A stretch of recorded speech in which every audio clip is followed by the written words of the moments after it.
This is so cool. My dog played a synth solo.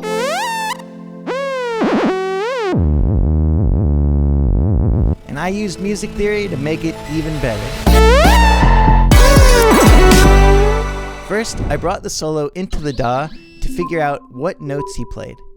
When he asked me to set up the synth for him, I thought I'd pick a monophonic patch so that he could play single notes even though his paws are too clunky to play just one note at a time. Lots of half steps.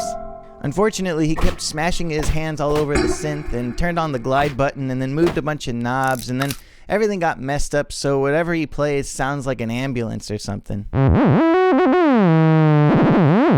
So I used just a little bit of auto-tune to make the notes easier to hear.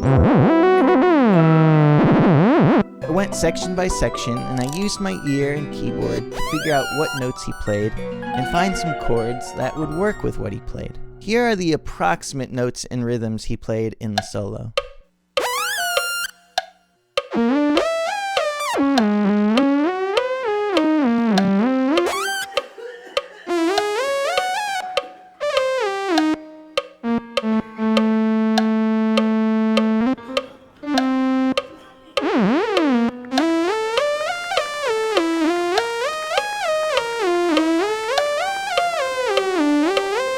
The first notes of his solo are probably the most spicy.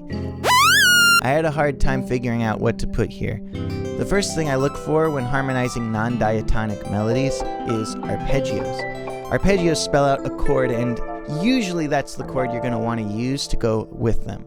So I saw this B, G sharp, and F, which spells out a G sharp minor 6 arpeggio, G sharp, B, F. But for some reason, the G sharp minor 6 didn't quite feel right.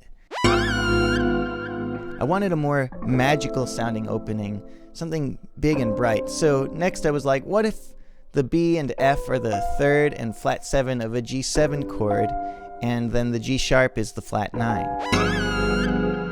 I still wasn't crazy about this. It didn't feel big, bright, and beautiful. It wasn't what I was going for. So I added the sharp 11 really big on top of the chord, because sharp 11s usually do make chords sound more magical, and they go great with major 7 chords and dominant 7th chords like this G7.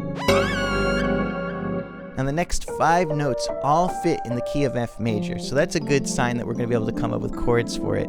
And you can see a B flat and D show up, which implies that we could get a B flat major chord of some sort. So I put a B flat major 7 right there. And then we've got this E and G, and I thought, okay, that could be the sharp 11 and the 13 of the B flat major 7 chord.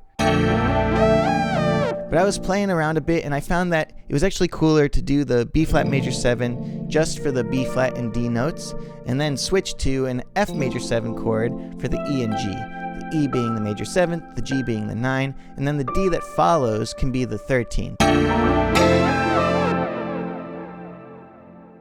Now we see a big change. All this sharp stuff shows up. But good news, it all fits in C sharp major. Or you could say F sharp Lydian. So I put an F sharp major 7th chord on it because I like Lydian a lot. And I like moving major 7th chords around in half steps like this. So I went back to F major 7 13 after that, and it worked really well.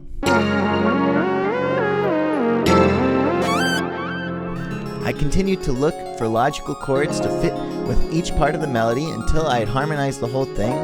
Then I added some drums, some sound design, and some bass lines to get this result.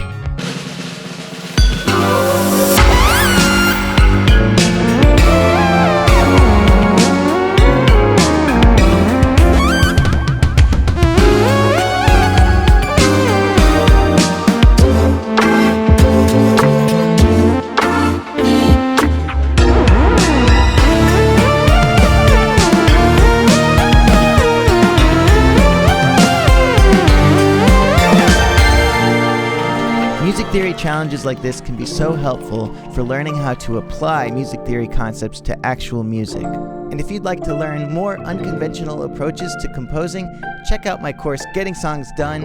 It's 25% off for the spring. You can get it at benlevinmusicschool.com.